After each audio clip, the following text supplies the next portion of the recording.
méritant 13 jours. Est-ce que vous ne pensez pas que le débat qui se tient actuellement à la Constituante part un peu trop dans les détails et qu'il manque d'audace dans la gestion de la région?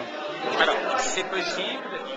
Il faut bien reconnaître qu'il y a un nombre de contraintes absolument extraordinaires. C'est un domaine extrêmement compliqué à cause du millefeuille institutionnel, des différences de compétences.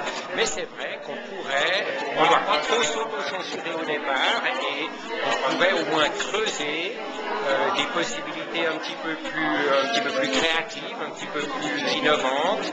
Et j'ai l'intention de faire quelques suggestions à la Commission dans par exemple, la possibilité d'unilatéralement inviter des représentants du canton de Vaud, de la Françoisie, comme observateurs au Parlement genevois.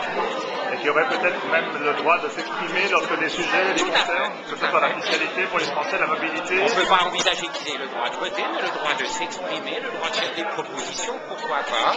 On doit en tout cas au moins creuser et ne pas renoncer tout de suite à explorer ce genre de piste. De même que l'idée d'une assemblée régionale, bien sûr, on ne peut pas la décréter unilatéralement, celle-ci, mais pourquoi ne pas d'ores et déjà prévoir les prémices, prévoir les bases potentielles dans la Constitution, ensuite on compléterait par voie d'accord international, par voie législative, mais on aurait déjà la base constitutionnelle.